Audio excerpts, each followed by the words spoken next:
Nehru report 1928। आज हम Nehru report को विस्तार से समझते हैं।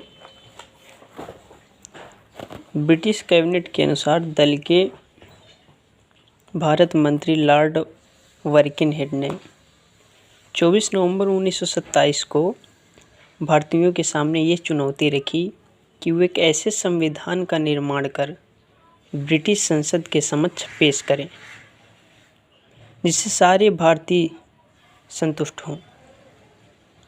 उनका मानना था कि भारत की भिन्न परिस्थितियों में यह संभव नहीं है। 17 मई 1927 ईस्वी को कांग्रेस के बम्बई अधिवेशन में मोतीलाल नेहरू ने प्रस्ताव दिया कि कांग्रेस कार्य समिति भारत का संविधान तैयार करे।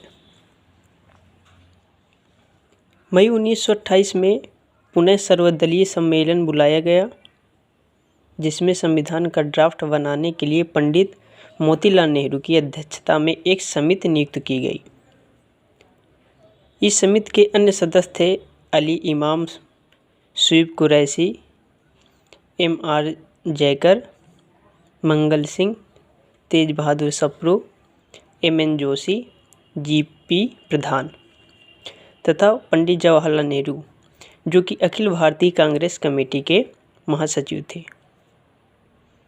नेहरू समिति ने अपनी रिपोर्ट अगस्त 1928 में पेश की जिसे नेहरू रिपोर्ट कहा गया।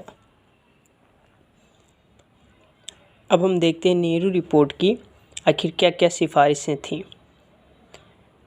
नेहरू रिपोर्ट की जो पहली सिफारिश थी वो थी कि उत्तरदायी सरकार की स्थापना हो।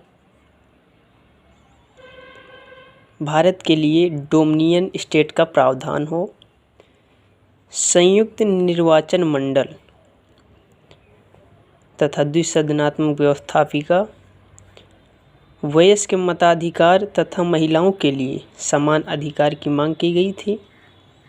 संगठन बनाने की स्वतंत्रता तथा धर्म का राज्य में पृथकीकरण था। मौलिक अधिकार की व्यवस्था, अवशिष्ट शक्तियाँ केंद्र को। हम यहाँ एक बार इस बात को व्याख्यानित करते हैं कि जहाँ नेहरू रिपोर्ट में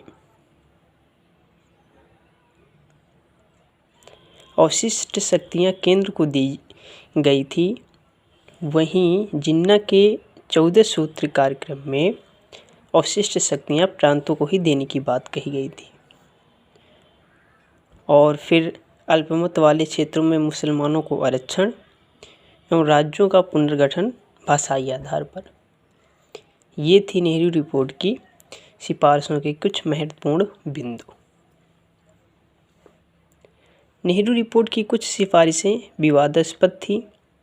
दुर्भाग्य से कलकत्ता में दिसंबर 1928 में आयोजित सर्वदलीय सम्मेलन रिपोर्ट को स्वीकार न कर सका।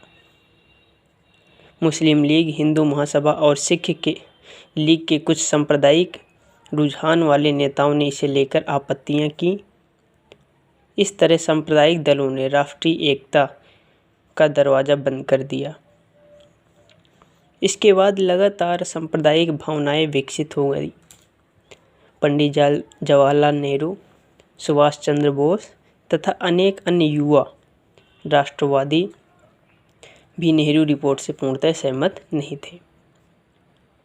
ये लोग औपनिवेशिक शासन के विकसित पूर्ण स्वाधीनता के पक्ष में थे। अतः दिसंबर 1928 में आयोजित सर्वदलीय सम्मेलन रिपोर्ट को स्वीकार न कर सका।